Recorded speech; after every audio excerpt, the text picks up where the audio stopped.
Hello friends, welcome to my channel. The revenge के episode 23 के साथ हाजिर हूँ। तो पिछले एक्सप्लेनेशन शुरू करते हैं। एपिसोड के शुरुआत में हमें पुलिस स्टेशन का सीन दिखाया जाता है।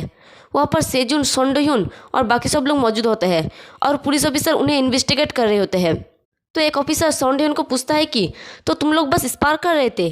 तो सोन डोhyun कहता है कि हाँ। तो ऑफिसर कहते हैं कि क्या ऐसा है, ये पॉसिबल है? तो सोन डोhyun कहता है कि आपने पहले ही मुझे ग्लव्स पहने हुए देखा था, है ना?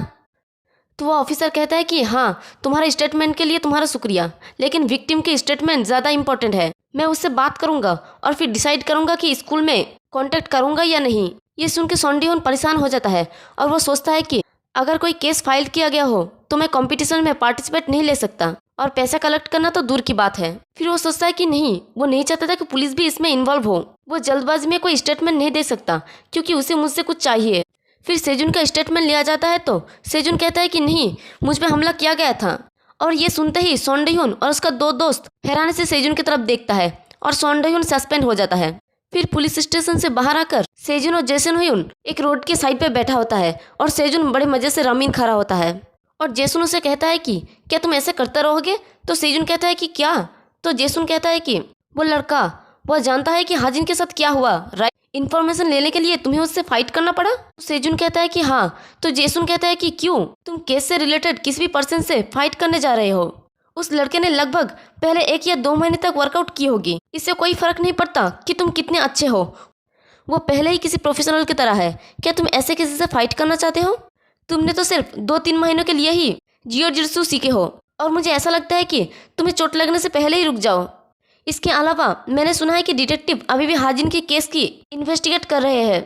अगर तुम सिर्फ इंतजार करोगे तो न्यूज़ आएगी। तो सेजुन सीरियस होकर कहता है कि नहीं, इन्वेस्टिगेशन के अलावा हाजिन अभी भी सफ़र कर रही है। मैं अपने तरीके का यूज़ करके प्रोटेक्ट करने जा रहा हूँ। वो कमीने सब अच्छे से घूम रहे हैं और हंस रहे हैं। मैं उनमें से हर एक को ढूंढने जा रहा हूँ और उन्हें उसी की तरह से मारूंगा जैसे उन्होंने उसके साथ किया था।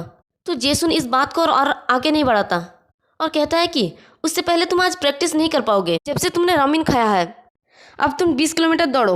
ये सुनते ही सेजुन के मुंह से खाना बाहर निकल आता है और सेजुन चिल्ला के कहता है कि अभी?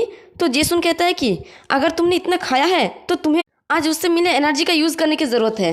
फिर हमें सोन डोhyun का घर का सीन दिखाया जाता है। सोन डोhyun अपने घर पे बैठे अपने फ़ोन में आए मैसेज को चेक कर रहा होता है। मैसेज में लिखा होता है कि मैं तुम्हें कंपटीशन के लिए तुम्हारे एप्लीकेशन के बारे में इन्फॉर्म कर रहा हूँ। इस पीरियड के दौरान पार्टिसिपेंट्स फी पूरा पेड किया नहीं गया है और पुलिस ने भी केस कंफर्म कर दिया है, जिस वजह से इस कंपटीशन में पार्टिसिपेट करना इम्पॉसिबल हो गया है। प्लीज़ नेक्स्ट कंपटीशन के लिए अगली बार ट्राई करें। तभी देखते हैं कोई आके उसके हाथ से फ़ोन को गिरा देता है। ये वही क्रेडिटर्स है जिसके बारे में सोन डोhyun की मॉम ने उसे मैसेज करके बताया था और कहा था कि अपने दोस्त के घर में सो जाने के लिए। तो वो आदमी सोन डोhyun को कहता है कि साले कमीने बास्टर, मैं तुमसे बात कर रहा हूँ और तुम अपने फ़ोन में देख रहे हो। तो सोन डोhyun उसकी तरफ घूर के देखता है तो वो आदमी सोन डोhyun के बाल को पकड़कर उसके मुंह पे सिगरेट की धुआं फूंकते हुए कहता है कि ये साले फिर से एक्टिंग कर रहा है। मैंने तुमसे पिछली बार बताया था ना, अपनी आंखें इस तरह से मत ऊपर करो, अपनी आंखों को नीचे करके रखो। तो सोन डोhyun फिर भी अपनी आंखें नीचे नहीं करता। ये देख के वो आदमी हंसने लगता है जोर जोर से और कहता है कि ये गुंडा डेफिनेटली हम में से एक है। और इसी के साथ हमारा ये वाला एपिसोड भी खत्म होता है। एक्सप्लेनेशन पसंद आई तो वीडियो को लाइक और चैनल को सब्सक्राइब कर दे। शुक्रिया।